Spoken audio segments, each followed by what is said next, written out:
إن الحمد لله نحمده ونستعينه ونستغفره ونعوذ بالله من شرور أنفسنا ومن سيئات أعمالنا من يهده الله فلا مضل له ومن يضلل فلا هادي له وأشهد أن لا إله إلا الله وحده لا شريك له وأشهد أن محمدا عبده ورسوله أرسله بالحق بشيرا ونذيرا يا أيها الذين آمنوا اتقوا الله حق تقاته ولا تموتن إلا وأنتم مسلمون يا أيها الناس اتقوا ربكم الذي خلقكم من نفس واحدة وخلق منها زوجها وبث منهما رجالا كثيرا ونساء واتقوا الله الذي تساءلون به والأرحام إن الله كان عليكم رقيبا يا أيها الذين آمنوا اتقوا الله وقولوا قولا سديدا يصلح لكم أعمالكم ويغفر لكم ذنوبكم ومن يطع الله ورسوله فقد فاز فوزا عظيما أما بعد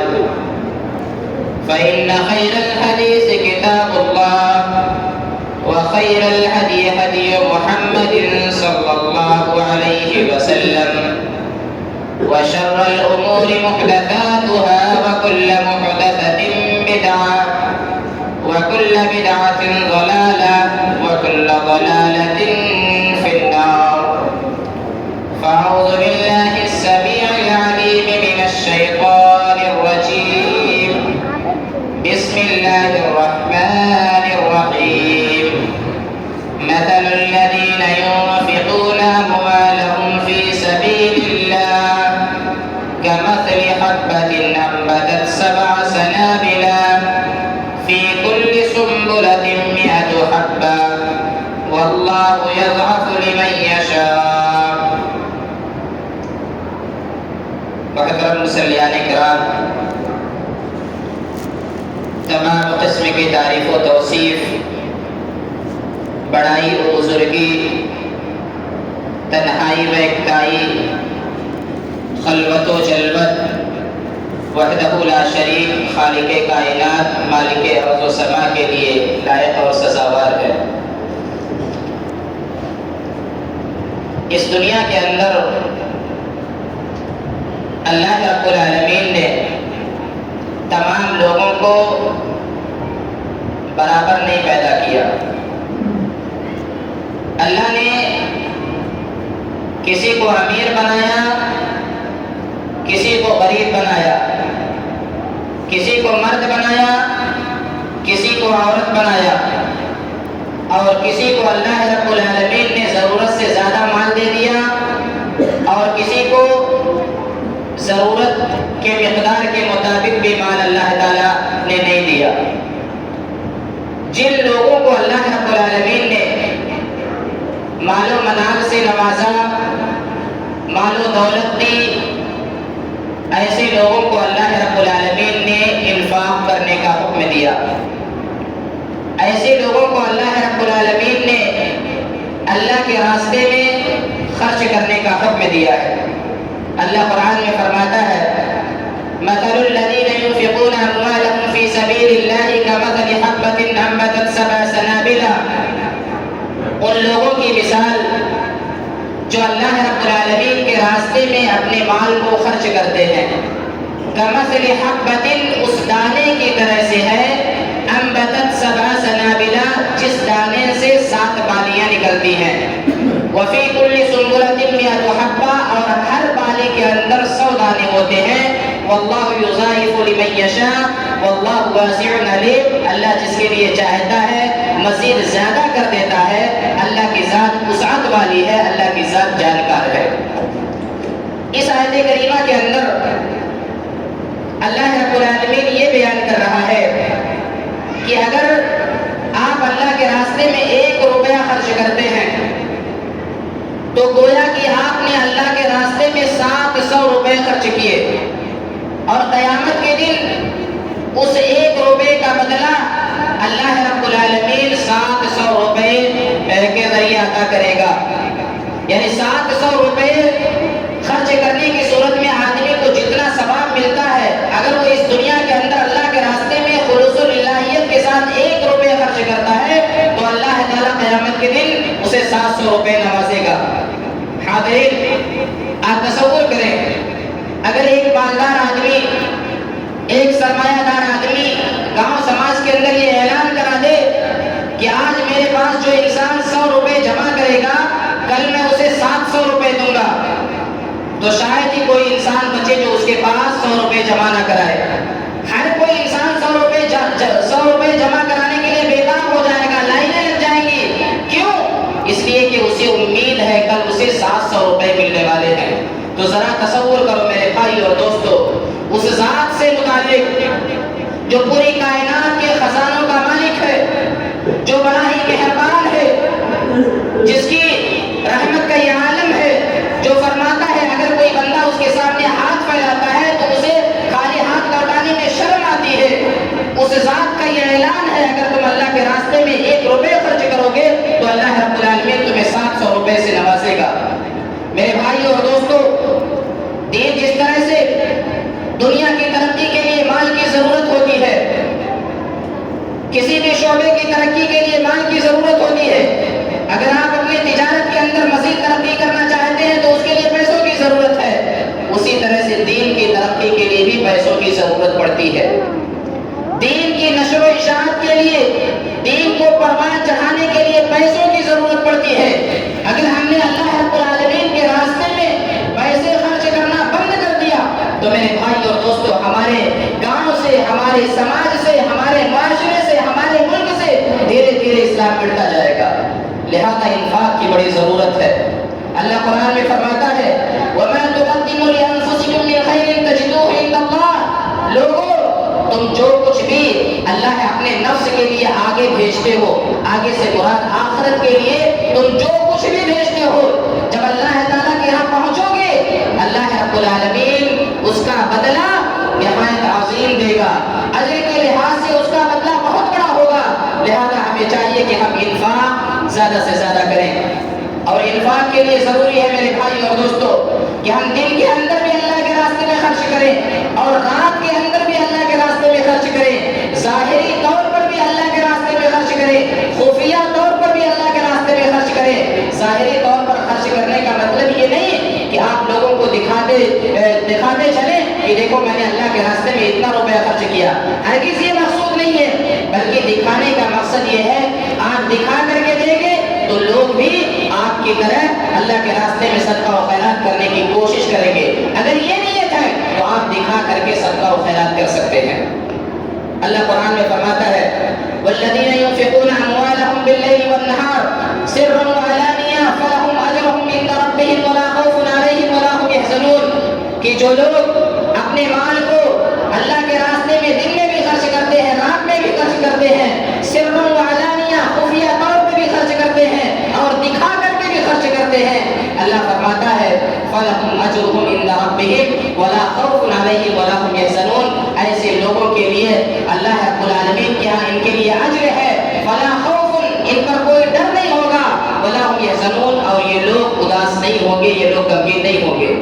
قیامت کے دن میرے بھائی اور دوستو، جب نفسی نفسی کا عالم ہوگا، ایک ماں اپنے بچے سے بھاگے گی، ایک باپ اپنے بچے سے دور ہٹے گا،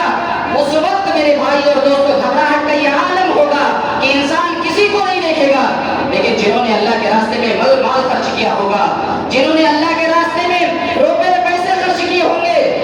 ان کے بارے میں اللہ فرماتا ہے ان کے دل مطمئن رہیں گے، ان کے دلوں میں کسی بھی طرح کا کوئی ڈر نہیں ہوگا، کوئی خوف نہیں ہوگا، ان کے چہروں پر کسی طرح کی کوئی گھبراہٹ نہیں ہوگی، بالکل امن کے ساتھ ہوں گے، عافیت کے ساتھ ہوں گے۔ لیکن میرے بھائی اور دوستو، ایک بات میں یہاں واضح کر دینا چاہتا ہوں، آپ جو کچھ بھی اللہ رب العالمین کے راستے میں خرچ کریں، ضروری ہے کہ وہ چیز آپ کی پسندیدہ چیز ہونی چاہیے۔ آپ جو بھی خرچ کریں اللہ کے راستے میں بہترین مال خرچ کریں۔ عموماً دیکھا جاتا ہے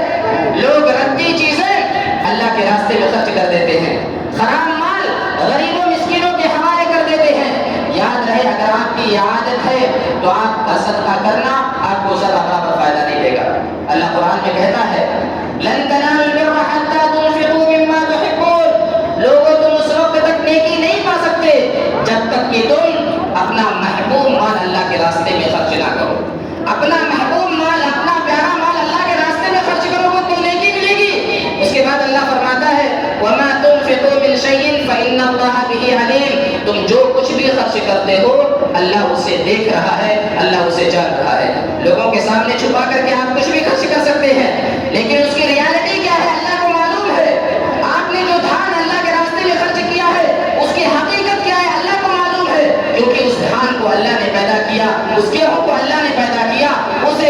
طرح کے مالوں کو اللہ نے پیدا کیا، تو اللہ کو معلوم ہے جو آپ خرچ کر رہے ہیں۔ لہٰذا انسان کو چاہیے ہمیشہ وہ بہترین مال اللہ کے راستے میں خرچ کرنے کی کوشش کرے۔ میرے بھائی اور دوستو، جب یہ آیت کریمہ نازل ہوئی لن تنالوا البر حتى تنفقوا مما تحبون، جب یہ آیت کریمہ نازل ہوئی تو صحابہ کرام نے بڑی عمدہ مثالیں پیش کی۔ بیان کیا جاتا ہے راوی حدیث انس بن مالک رضی اللہ تعالیٰ عنہ ہے، کہتے ہیں جب یہ آیت کریمہ نازل ہوئی تو ابو طلحہ رضی اللہ تعالیٰ عنہ اللہ کے نبی صلی اللہ علیہ وسلم کے پاس گئے۔ اللہ کے نبی کے پاس جب گئے تو اللہ کے نبی کے پاس جانے کے بعد کہنے لگے کہ اللہ قرآن میں کہتا ہے لن تنالوا البر حتى تنفقوا، اے اللہ کے نبی صلی اللہ علیہ وسلم یہ مسجد کے سامنے جو باغ ہے بڑا ہی محبوب باغ ہے میرا، اللہ کے نبی اس باغ میں جایا کرتے تھے، وہاں سے پانی نوش کرتے تھے، جب اس باغ میں اللہ کے نبی جاتے تھے تو تعریف کرتے تھے۔ ابو طلحہ کہتے ہیں اے اللہ کے نبی صلی اللہ علیہ وسلم اس باغ کو میں اللہ رب العالمین کے راستے میں صدقہ کرتا ہوں اور میں اس کا اجر و ثواب اللہ رب العالمین سے چاہتا ہوں، کسی انسان سے نہیں چاہتا۔ اس وقت اللہ کے نبی صلی اللہ علیہ وسلم نے فرمایا تھا بخیل ذالک مال رابح، ذالک مال رابح، بہت خوب، تم نے اچھا نفع بخش مال، یہ نفع بخش مال ہے، یہ نفع بخش مال ہے، یعنی یہ مال جو تم نے محبوب مال اللہ کے راستے میں خرچ کیا ہے اس مال کا بدلہ اللہ رب العالمین تمہیں قیامت کے دن ضرور دے گا۔ تصور کرو میرے بھائی اور دوستو، صحابہ کرام کی زندگیوں سے ایک سیکھنے کی ضرورت ہے۔ آیت کریمہ نازل ہوئی، ابو طلحہ اپنا محبوب باغ اللہ کے راستے میں صدقہ کر دیا۔ ہمیں بھی اور آپ کو بھی چاہیے جب بھی ہمارے دین کو مالی ضرورت پڑے ہم اپنا دل کھول کر کے اپنے دین کے واسطے مال خرچ کریں۔ اور یاد رکھیں جو لوگ اللہ رب العالمین کے راستے میں خرچ نہیں کرتے، جو لوگ کنجوسی کرتے ہیں، جو لوگ بخیلی کرتے ہیں، جو لوگ اپنے پیسوں کو سید کر کے رکھتے ہیں، ان کے بارے میں اللہ کا فرمان ہے ہاں انتم ہؤلاء تدعون لتنفقوا في سبيل الله فمنكم من يبخل ومن يبخل فانما يبخل عن نفسه۔ اللہ فرماتا ہے دیکھو تم وہ لوگ ہو جو اللہ کے راستے میں خرچ کرنے کے لیے بلائے جاتے ہو، فمنکم من یبخل، تم میں سے بعض ایسے ہیں جو بخیلی کرتے ہیں، بعض ایسے ہیں جو کنجوسی کرتے ہیں، ومن یبخل فانما یبخل عن نفسه۔ اس کے بعد اللہ فرماتا ہے جو انسان بخیلی کرتا ہے، جو کنجوسی کرتا ہے وہ اپنے نفس کے لیے کرتا ہے، واللہ الغنی وانتم الفقراء۔ اس کے بعد اللہ فرماتا ہے لوگوں اللہ رب العالمین مالدار ہے، اللہ بے نیاز ہے اور تم سارے کے سارے اللہ کے در کے بھکاری ہو، اللہ کے در کے گداگر ہو۔ اللہ نے فرمایا، اس کے بعد اللہ فرماتا ہے وَإِن تَتَوَلَّوْا، اگر تم نے منہ پھیرا یعنی اللہ کے راستے میں خرچ کرنے سے تم نے روگردانی کی، يَسْتَبْدِلْ قَوْمًا غیرکم، اللہ تعالیٰ تمہیں بدل دے گا، اللہ تمہیں مٹا دے گا، پھر اللہ تعالیٰ ایک ایسی نسل لے کر کے آئے گا جو تمہاری طرح نہیں ہوگا، جو اللہ کے راستے میں خرچ کرنے والا ہوگا۔ اس آیت کریمہ سے معلوم ہوا جو لوگ اللہ کے راستے میں خرچ نہیں کرتے، جو لوگ کنجوسی اور بخیلی کرتے ہیں، ایسے لوگوں کو اللہ رب العالمین اس دنیا سے جلد از جلد مٹا دیتا ہے، اس کے بعد ایک ایسی نسل لاتا ہے جو اللہ کے راستے میں خرچ کرتی کرتی ہے, اللہ کے راستے میں معاونت کرتی ہے. لہذا میرے بھائی اور دوستو, ہمیں اور آپ کو چاہیے کہ ہمارے پاس جو کچھ بھی مال ہے, اللہ نے تھوڑا دیا یا زیادہ دیا, اس مال کو اللہ کے راستے میں خرچ کریں. اس کا بدلہ اللہ اس دنیا کے اندر بھی دے سکتا ہے, اور آخرت کے اندر تو اللہ تعالیٰ اس کا بدلہ ضرور دے گا. اللہ قرآن میں فرماتا ہے وَمَا أَنفَقْتُم مِّن شَيْءٍ فَهُوَ يُخْلِفُهُ, تم جو کچھ بھی اللہ کے راستے میں خرچ کرتے ہو اللہ اس سے زیادہ دیتا ہے. هُوَ خَيْرُ الرَّازِقِينَ, اللہ رب العالمین بہترین رزق دینے والا ہے. اس سلسلے میں میرے بھائی اور دوستو, میں ایک واقعہ سعودی عرب کا آپ کے سامنے بیان کرنا چاہتا ہوں. سعودی عرب کا ایک انسان تھا, ایک معمولی آدمی تھا. اس کی تنخواہ بہت کم تھی, اتنی کم تھی کہ اس کی تنخواہ سے اس کا مہینہ نہیں چلتا تھا. دوسری سیلری آنے سے پہلے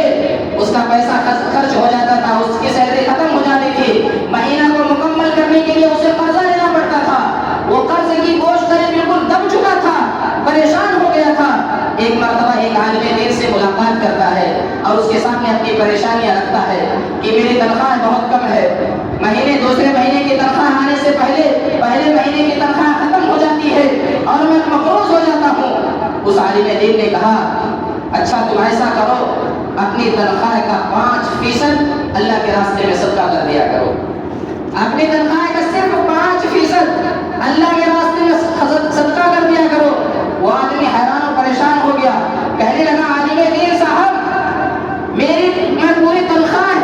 خرچ کرتا ہوں, میں پوری تنخواہ اپنے مہینے کا جو پاتا ہوں اسے میرا پورا مہینہ نہیں چلتا, میں الگ سے کہاں سے خرچ کر سکتا ہوں. عالم دین نے کہا دیکھو جس طرح تم مقروض ہو, تم قرض کے بوجھ تلے دبے ہوئے ہو, مزید دب جاؤ کوئی بات نہیں, لیکن 5% اپنی تنخواہ کا اللہ کے راستے میں صدقہ کر دینا. وہ انسان عالم دین کی بات مان گیا. 5 سے 6 مہینے وہ ایسے کرتا رہا, اپنی تنخواہ کا 5% اللہ کے راستے میں دے دیتا تھا, کسی غریب اور مسکین کو پکڑا دیتا تھا. 5 سے 6 مہینے گزرے, اللہ کی توفیق سے اس کی دوسری نوکری لگ گئی, یعنی ڈبل نوکری لگ گئی. اور ڈبل نوکری لگنے کی وجہ سے میرے بھائی اور دوستوں مزید پیسے کمانے لگا, اور جس سے اس کا قرض ختم ہو گیا. پھر دھیرے دھیرے وہ ترقی کرتا گیا, یہاں تک کہ آج وہ سعودی عرب کے اندر بہت ساری کمپنیوں کا مالک ہے, وجہ کیا ہے, سبب کیا بنا, صدقہ کرنا. آج ہم مالدار بننے کے لیے کیا کچھ نہیں کرتے, طرح طرح کے ہتھ کنڈے اپناتے ہیں. کیجیے, اگر آپ کا ہتھ کنڈا جائز ہے, جائز رائے کے ذریعے آپ ترقی کرنا چاہتے ہیں کریے, لیکن صدقہ کرنا بھی مال کے اضافے کے لیے ایک بہت بڑا سبب ہے. لہٰذا ہمیں صدقہ بھی کرنا چاہیے. اللہ کے نبی صلی اللہ علیہ وسلم کا فرمان ہے, حدیث قدسی ہے, اللہ کہتا ہے یا ابن آدم انفق علیہ, اے ابن آدم تم خرچ کرو, تم پر خرچ کیا جائے گا. اگر تم اللہ کے بندوں پر خرچ کرو گے اللہ رب العالمین تمہارے اوپر خرچ کرے گا. میرے بھائی اور دوستو, یہاں میں ایک بات اور واضح کر دوں, خرچ 2 طرح کا ہوتا ہے. ایک ہوتا ہے اختیاری خرچ, ایک ہوتا ہے اجباری خرچ. اختیاری خرچ کا مطلب یہ ہے کہ آپ اگر اسے دیے تو آپ کو ثواب ملے گا, نہیں دیے تو کوئی گناہ نہیں. مثلا عام صدقہ اگر آپ کے پاس کوئی فقیر آیا, سوال کر لیا, آپ نے اس کو لوٹا دیا, آپ کو کوئی گناہ نہیں. لیکن کچھ خرچ واجبی ہوتے ہیں, آپ کو ہر حال میں خرچ کرنا ہے. اس میں سے زکوٰۃ ہے. آپ نے جو کمایا ہے اگر اس پر حولان حول مکمل ہو گیا اور وہ مال نصاب کو پہنچا ہوا ہے تو سال میں اللہ رب العالمین اس پر 2.5% زکوٰۃ فرض کرتا ہے. یہ آپ کو ہر حال میں دینا ہے. اسی طرح سے زرعی پیداوار پر بھی زکوٰۃ ہے, جو کھیتوں میں پیداوار ہوتا ہے اس پر بھی زکوٰۃ ہے, آپ کو ہر حال میں دینا ہے. اللہ قرآن میں کہتا ہے یا ایھا الذین آمنوا انفقوا من طیبات ما کسبتم, اے وہ لوگ جو ایمان لائے ہو اپنی پاکیزہ کمائی میں سے خرچ کرو. ومما اخرجنا لکم من الارض, اور میں نے زمین سے تمہارے لیے جو پیدا کیا ہے اس میں سے بھی خرچ کرو. اب سوال پیدا ہوتا ہے کہ آپ کے کھیت سے کتنا غلہ پیدا ہو جس میں زکوٰۃ واجب ہو جاتا ہے. اس سلسلے میں پیارے نبی صلی اللہ علیہ وسلم فرماتے ہیں, اللہ کے نبی کی حدیث ہے لیس فیما دون 5 اوسق صدقہ, 5 وسق سے کم اگر آپ کا اناج ہے تو اس میں زکوٰۃ نہیں ہے. 5 وسق کتنا کہتے ہیں؟ موجودہ وزن کے اعتبار سے میرے بھائی اور دوستو, اگر آپ کے کھیت سے 653 کلو گیہوں, چاول, جو, کھجور, انگور کوئی بھی چیز پیدا ہوتی ہے, فرض ہو گیا ہے۔ 653 کلو اناج اگر آپ کے کھیت سے پیدا ہو رہا ہے، اس پر زکوٰۃ واجب ہے، آپ کو ہر حال میں زکوٰۃ دینی ہے۔ اگر آپ نہیں دیتے تو ایسی صورت میں اللہ رب العالمین آپ سے مواخذہ کرے گا۔ اسی طرح سے ایک روایت کے اندر ہے، اللہ کے نبی فرماتے ہیں فیما سقط السماء والعیون او کان عصریہ العشر، کہ اگر آپ کی کھیتی کو بارش نے سینچائی کی ہے یا وہ کھیتی چشموں کے ذریعے سیراب ہوئی ہے، یا پھر ایسی زمین میں آپ کھیتی کرتے ہیں جہاں پانی چلانے کی ضرورت نہیں پڑتی ہے، وہ زمین نمی ہوتی ہے، آٹومیٹک اس سے اناج پیدا ہو جاتا ہے، تو ایسی صورت میں اللہ کے نبی فرماتے ہیں ایسے اناج میں 10واں حصہ آپ کو زکوٰۃ دینی ہے۔ 10واں حصہ یعنی ہر 100 کلو میں سے 10 کلو اللہ رب العالمین کے راستے میں آپ کو ہر حال میں دینا ہے۔ وما سقي بالنضح نصف العشر، لیکن اگر آپ نے سینچائی کی ہے مشین دوارا، آپ نے مشینوں کے ذریعے سینچائی کی، آپ نے محنت کی، روپیہ پیسہ لگایا، تو اللہ کے نبی فرماتے ہیں اس میں 20واں حصہ ہے، یعنی 100 کلو میں آپ کو صرف اور صرف 5 کلو دینا ہوگا۔ اس چیز کا آپ خاص خیال رکھیں۔ لیکن یہاں یہ بات واضح ہے، جس طرح عام مال ہوتا ہے اس پر سال پورا ہونا ضروری ہے، لیکن زرعی پیداوار میں سال کا پورا ہونا ضروری نہیں ہے۔ اللہ فرماتا ہے قرآن میں وَآتُوا حَقَّهُ يَوْمَ حَصَادِهِ، جس دن آپ نے کٹائی کی ہے اسی دن آپ اس کا حق ادا کر دیں، یعنی اسی دن آپ اس کا زکوٰۃ نکال دیں۔ ہمارے بہت سارے لوگ ایسے ہیں جو کھیت کی کٹائی کر لیتے ہیں، غلہ گھر کے اندر آ جاتا ہے، ناپ تول نہیں کرتے، من میں آیا تھوڑا بہت اللہ کے راستے میں دے دیے۔ ایسا کرنا درست نہیں ہے میرے بھائیوں۔ آپ کا اناج، آپ کے کھیت میں جتنا اناج پیدا ہو رہا ہے، تمام کے تمام اناج کو آپ تولیے، یہاں تک کہ اس کے گرام کا بھی خیال رکھیے، اور اس کے بعد اگر نصاب کو پہنچ رہا ہے 653 کلو سے تجاوز کر رہا ہے تو ایسی صورت میں اس میں سے زکوٰۃ نکالیے، اور اگر 653 کلو کے بجائے 652 کلو کی پیداوار آپ کے کھیت میں ہوئی ہے تو ایسی صورت میں اس میں کوئی زکوٰۃ نہیں ہے، کوئی زکوٰۃ اس کے اندر نہیں ہے۔ لیکن افسوس سب افسوس، ہم لوگ جو ہی جا کر کے مسجد اور مدرسے میں دے دیتے ہیں، تولتے نہیں ہیں، یا پھر ہمارے کھیت میں آتا ہے خریدنے والا وہیں سے خرید کر کے چلا جاتا ہے، ہم کوئی حساب و کتاب نہیں رکھتے۔ حساب و کتاب رکھنا بہت زیادہ ضروری ہے۔ اسی طرح سے میرے بھائی اور دوستو، اگر ہم دیکھیں ان صدقات و خیرات کو کہاں خرچ کرنا ہے تو اس سلسلے میں اللہ رب العالمین نے 8 مصارف کا ذکر کیا ہے۔ 8 قسم کے لوگ ایسے ہیں جن کو زکوٰۃ دیا جائے گا، خواہ وہ زرعی پیداوار والا زکوٰۃ ہو یا مال و دولت والا زکوٰۃ ہو، 8 قسم کے لوگ ہیں، انہیں پر اس کو تقسیم کیا جائے گا، اس کے علاوہ کسی اور کو نہیں دیا جائے گا۔ سب سے پہلے لوگ وہ ہیں مساکین اور فقراء اور مساکین کو دیا جائے گا۔ فقراء مساکین کون ہیں؟ فقراء و مساکین وہ لوگ ہیں جن کی بنیادی ضرورتیں پوری نہیں ہوتی، جو محتاج ہوتے ہیں، جو کل کی روٹی کے محتاج ہوتے ہیں، یا جن کے پاس سال بھر کا خرچ نہیں ہوتا، وہ فقراء اور مساکین میں آتے ہیں۔ لہذا ایسے لوگوں کو ہمیں چاہیے کہ ہم اپنا گیہوں، اپنا چاول، اپنا دھان، اسی طرح سے جو کھجور جو بھی پیدا ہوگا ان کو دیں۔ اور دوسرے لوگ وہ ہیں جو وصول کرتے ہیں زکوٰۃ کو ملکوں سے وصول کر کے لے جاتے ہیں اور مساکین میں تقسیم کرتے ہیں، یا پھر بیت المال جہاں ہوتا ہے وہاں جمع کرتے ہیں، تو وصول کرنے والوں کو بھی دیا جا سکتا ہے۔ اسی طرح سے ان لوگوں کو دیا جا سکتا ہے جن کی تالیف قلب مقصود ہو۔ تالیف قلب سے مراد مثلا کوئی غیر مسلم ہے لیکن وہ مسلمانوں سے نفرت نہیں کرتا، مسلمانوں سے محبت کرتا ہے، اور امید ہے کہ وہ انسان مسلمان ہو جائے گا آگے چل کے، تو اس غیر مسلم کو بھی زکوٰۃ دیا جا سکتا ہے۔ اسی طرح سے جو انسان غلام ہو، غلامی کا تصور تو اب نہیں ہے، لیکن ابتدائی اسلام میں غلامی کا تصور تھا، اس وقت غلام کو آزاد کرنے کے لیے زکوٰۃ دیا جاتا تھا۔ لہذا اب اس وقت غلام کا تصور نہیں ہے، کسی بھی ملک کے اندر کوئی غلام نہیں ہے، لہذا وہ پھر رقاب میں ہم خرچ نہیں کریں گے۔ اسی طرح سے فی سبیل اللہ، اللہ کے راستے میں خرچ کریں گے۔ اللہ کے راستے میں سب سے پہلے جہاد جہاں ہوگا، جہاں اللہ رب العالمین اعلاء کلمت اللہ کے لیے جہاد کیا جائے گا، وہاں آپ اپنے زکوٰۃ کو خرچ کریں گے۔ اسی طرح سے آپ مسافر کے لیے، جو لوگ سفر کرتے ہیں، اگر ان کو مال کی ضرورت ہے تو ایسی صورت میں اپنے زکوٰۃ کو مسافر حضرات پر خرچ کر سکتے ہیں، کیونکہ میرے بھائی اور دوستو سفر ایک ایسی چیز ہے، بسا اوقات انسان کی جیب کاٹ لی جاتی ہے، انسان پریشان ہو جاتا ہے، اس کے پاس روپے پیسہ نہیں ہوتا ہے، اس لیے اس مسافر کا خیال رکھتے ہوئے اللہ تعالیٰ نے یہ حکم دیا ہے کہ ایسے مسافر کو زکوٰۃ دیا جا سکتا ہے۔ آج اس ہندوستان کے اندر خاص طور سے اور بر صغیر کے اندر عام طور سے دیکھا جاتا ہے کہ لوگ زکوٰۃ ادا نہیں کرتے، جبکہ میرے بھائی اور دوستو اگر ہم صحابہ کرام کی زندگیوں کو پڑھیں گے تو ہمارے صحابہ اجباری زکوٰۃ کو چھوڑ دیجیے، عام صدقہ کرنے کے لیے ہمیشہ کوشاں رہتے تھے۔ حضرت عمر بن خطاب رضی اللہ تعالیٰ عنہ کا نام آپ نے سنا ہوگا۔ عمر بن خطاب رضی اللہ تعالیٰ عنہ صحابی رسول ہے، خلیفہ ثانی ہے۔ ایک مرتبہ پیارے نبی صلی اللہ علیہ وسلم کو مال کی ضرورت پڑی،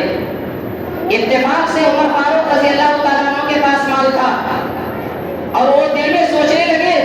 کہ اللہ کے نبی نے زکوٰۃ کا مطالبہ کیا ہے، صدقہ کا مطالبہ کیا ہے، آج تو میں اپنے گھر کا پورا مال لے کر کے اللہ کے نبی کو آگے دے دوں گا اور ابو بکر سے آگے بڑھ جاؤں گا۔ عمر فاروق اپنے گھر کے اندر جاتے ہیں، گھر کا آدھا مال اٹھاتے ہیں، آدھا مال اٹھا کر لاتے ہیں، اللہ کے نبی صلی اللہ علیہ وسلم کے سامنے رکھ دیتے ہیں۔ پیارے نبی صلی اللہ علیہ وسلم سوال کرتے ہیں، اے عمر فاروق، تم نے جو مال لایا ہے کیا تم نے اپنے بال بچوں کے لیے کچھ چھوڑا ہے؟ عمر فاروق نے کہا، ہاں اللہ کے نبی صلی اللہ علیہ وسلم، ہم نے آدھا مال اپنے بال بچوں اور بیویوں کے لیے چھوڑ رکھا ہے، باقی مال آپ کے پاس لے کر کے آیا ہوں۔ اس کے چند منٹ بعد میرے بھائی اور دوستو ابو بکر صدیق رضی اللہ تعالیٰ عنہ آتے ہیں، اپنے گھر کا پورا مال اٹھا کے لاتے ہیں اور اللہ کے نبی صلی اللہ علیہ وسلم کے پاس لا کر کے رکھ دیتے ہیں۔ پیارے نبی پوچھتے ہیں، اے ابو بکر، تم نے اپنے گھر میں کچھ مال چھوڑا ہے، اپنے بیوی بچوں کے لیے کچھ مال چھوڑا ہے؟ ابو بکر صدیق رضی اللہ تعالیٰ عنہ نے اللہ کے نبی سے جواب دیا، اے اللہ کے نبی صلی اللہ علیہ وسلم، ہم نے اپنے گھر میں اللہ اور اس کے رسول کو چھوڑ کر کے آیا ہے، باقی سارا سامان آپ کے سامنے حاضر ہے۔ یہ ہمارے صحابہ ہیں جنہوں نے دین کے لیے اپنے گھر کے تمام مال کو اللہ کے راستے میں لا کر کے دے دیا۔ میرے بھائی اور دوستو، جب آج ہم آپ سے سوال کرتے ہیں یا ہمارے دین کو آپ کے مال کی ضرورت پڑتی ہے تو ہم مال اللہ کے راستے میں خرچ نہیں کرتے، بلکہ جتنا مال دین کے لیے ضروری ہوتا ہے اس مال کا عشر عشیر بھی ہم خرچ نہیں کر پاتے۔ یہ افسوس کی بات ہے۔ ہمیں اور آپ کو چاہیے کہ ہم اپنا تن من دھن اللہ کے دین کے لیے لگا دیں، کیونکہ اللہ کے دین کے لیے اگر ہم اپنا تن من دھن لگائیں گے تو میرے بھائی اور دوستو قیامت کے دن اللہ رب العالمین ہمارے ساتھ خیر کا معاملہ کرے گا، اللہ رب العالمین ہمیں جنت کے اندر داخل کرے گا۔ اللہ تعالیٰ سے دعا ہے اللہ تعالیٰ ہم تمام مسلمانوں کو انفاق فی سبیل اللہ کرنے کی توفیق عطا فرما۔ آمین۔ ان الحمد لله نحمده ونستعينه ونستغفره ونعوذ بالله من شرور انفسنا ومن سيئات اعمالنا، من يهده الله فلا مضل له ومن يضلل فلا هادي له، واشهد ان لا اله الا الله وحده لا شريك له، واشهد ان محمدا عبده ورسوله، ان الله وملائكته يصلون على النبي، يا أيها الذين آمنوا صلوا عليه وسلموا تسليما، اللهم صل على محمد وعلى آل محمد كما صليت على إبراهيم وعلى آل إبراهيم إنك حميد مجيد، اللهم بارك على محمد وعلى آل محمد كما باركت على إبراهيم وعلى آل إبراهيم إنك حميد مجيد۔ عباد الله رحمكم الله، إن الله يأمر بالعدل والإحسان وإيتاء ذي القربى وينهى عن الفحشاء والمنكر والبغي يعظكم لعلكم تذكرون، اذكروا الله يذكركم وادعوه يستجب لكم، ولذكر الله تعالى أعلى جل وأكبر۔